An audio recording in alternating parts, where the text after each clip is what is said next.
climate change is mostly associated with northern Kenya, but residents in the urban settlements of Nairobi are also feeling the pinch. According to Nairobi City Water and Sewerage Company, informal settlements are the fastest growing segment in Africa's rapid urbanization, with 60% of Nairobi population living in informal settlements. So how exactly has climate change affected the urban life? I went out to sort those answers for you. My name is Kawera Rose Nyaga, and this is the Urban Drought. Climate change affects people at the grassroots, the local communities. The government water like ikwangi kila siku. Kupata chakula si rahisi. Hizo wakati zote mvua ijaonyesha mpaka up to date. Jua nini? Mungu adoze. Stima imepanda, inabidi watoto wanasoma na kando.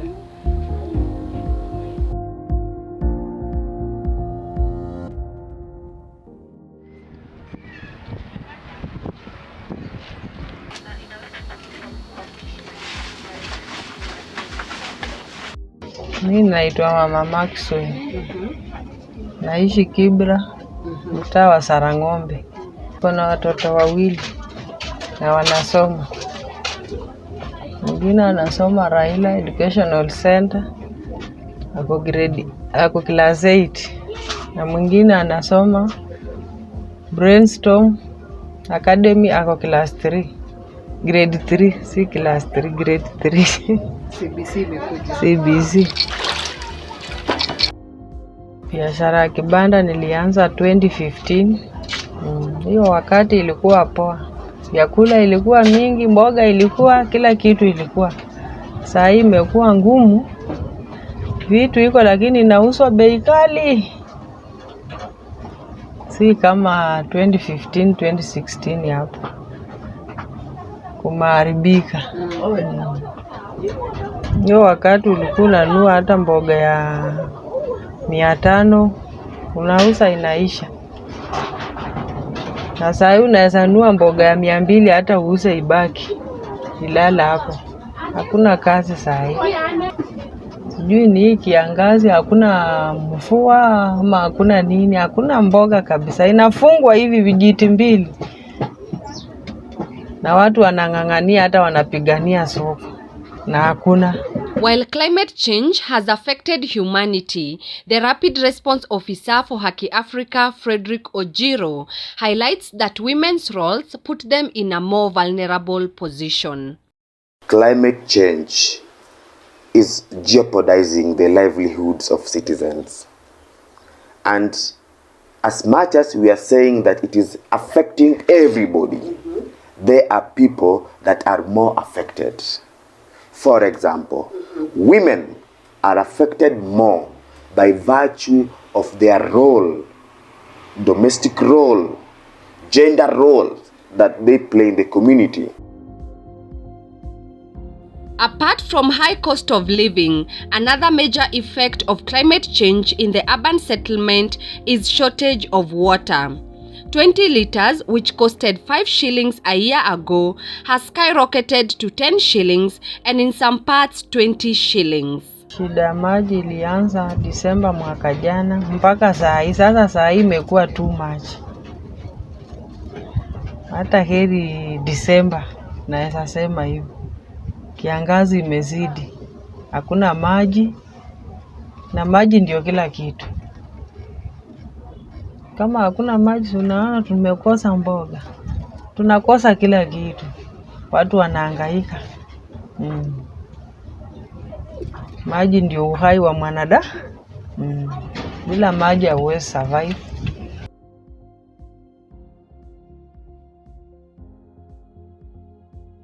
James Kamau, who is the CEO of Millennial Environmentalists, explains how climate change affects adequacy of water. You could see Nairobi River has no water. People say Nairobi River has no water. It's actually sewage that is flowing. That is what is happening. You can see this black, not blackish water, but black from a lot of polluted sewage and waste effluents from companies and even homesteads where we stay. If you look at Nairobi, for example, Nairobi, Sasumua Dam, we depend 11% of water from Sasumua Dam, which is also drying up, the highland area, right? When you look at Mount Kenya, the ice caps, the ice that is supposed to be our reservoir of water that melts during the dry season is actually drying up. Even Kilimanjaro, there is no ice or snow on top of the peaks. It is actually drying up. The other thing is that people in the highland area will diverge the rivers. So know the water will not flow downstream. They'll actually release the water to flow downstream when it's a lot of rain. So you find people in slum areas are in a very crucial point because they are depending directly on natural resources. The United Nations Human Rights Report of 28 July 2010 highlighted the right to safe and clean water and sanitation as a human right that is essential for the full enjoyment of life and human rights. Unfortunately, people in the urban poor do not enjoy this right, and the situation has worsened as a result of climate change. So, going to the context of the people in the informal settlements with the issue of their right to clean and adequate water supply, they use water that is intoxicated because this water is piped to them through plastic pipes that sometimes they burst, and the water people take too much time before they come to do the repairs. Secondly, this water is rationed in a manner that do not meet the requirements of the household dwellers. There are two main sources of water in Kibera, Shining Hope for Communities, popularly known as Shofco, being the main supplier. We have 25 water kiosks. Yeah, and they're all running. Like we serve almost all the community. Like we have the 25 kiosks in the communities that serve almost 100 households per day per kiosk. Yeah. However, the government water, popularly known as Maji ya Kanjo, is not readily available, and the situation has worsened in the last few months. Maji ya government haipatikani kabisa. Yani inakuanga tu shida sana, like huko haipatikani. So Shofco ndo tuna provide water for the communities. Like sijui kama tungejenge hizi water kiosks, sijui community wangeishi aje. Like sasa hii area hata yenye niko sasa hakuna maji ya government kabisa. Maji Kibra ni pande ya nini? Kuna maji yanatoka Fore na kuna maji ya Shofco. Na bado haitoshi. Ndio unapata ya Shofco bei kuja kawaida, ile ya juu ya kutoka pande ile nyingine pia huko unapata makanjo wanakuja wanakoroga maji ifike Kibra venye nafaa ifike. Unapata? Maji ifike Kibra venye nafaa ifike. So kuna maji ya kanjo na kuja maji ya Shofco. Sasa Shofco ndo sasa tusaidia hapa ndani. Personal assistant to the Sarangombe member of County Assembly, Richard Mangate, says they are in the process of digging more boreholes in collaboration with non-governmental organizations. Now that we don't have the city council water with the slum, and if it's there, then it is not consistent. Yeah, so we will not want to go the government way. We want to subsidize and just make sure that there's accessibility of water to our people. Because we are in the government, and now water is also government. So when I say we will not want to go the government way, it means we will not want to charge as Nairobi Water and Storage Company charges. Yeah, we will want to charge at a subsidize like what the organizations are doing, like the non-governmental organizations.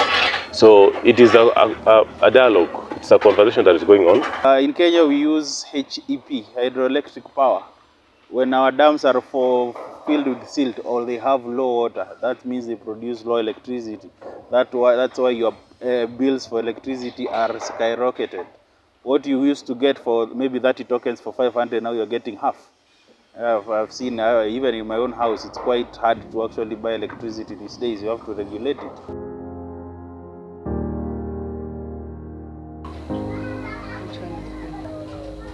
Mama Maxwell's last-born Meshach, who is in grade 3, is forced to study with the help of a candle. Stima imepanda na kama hauna pesa ya kulipa stima, inabidi watoto wanasoma na candle. Na saa zile wanasoma na hii candle, hata kuperform kwa shule ni ngumu, juu hakuna stima. hakuna venye watasoma bila stima. Hata masomo yao pia inadidimia chini. Juu hakuna nini? Hakuna stima. Juu imepanda. Generally, life in the urban settlement has become unbearable, with everything skyrocketing to double the amount it costed a year ago. Kukula ni mara moja kwa siku. Juu mara mbili utamanage kweli. Ukule sapa, ukule lunch, ukule hata saa ingine chamza kinywa ukunywe. Hakuna chai. Ni ngumu. Chakula na iko juu, dada. Chakula iko up na iko up na iko up. Kama Daniel alikuwa anadua $5, sasa Daniel ni 10 bob. Nyanya kidogo alikuwa anabai 5 bob, sasa ni 10 bob. Skuma miti 3 ni 5 bob. Ukibai miti 6 ni 10 bob. Part of the ways of mitigating the effects of climate change is educating the public on how they can steer the change by taking individual responsibility. Part of the political education on climate change is to make sure that people understand that their actions have an impact on the climate change conversation. Because if you live in a community and you don't care about your environment, you just throw litter, you dump in the rivers that passes in your community, then you are also a violator. And so what we are doing through climate change education is to turn violators into champions of climate justice. The fight against harsh effects of climate change can only be won if all stakeholders, all the way from a normal citizen to government and international agencies, put in deliberate effort to prevent the situation from worsening. My name is Kawera Rose Nyaga.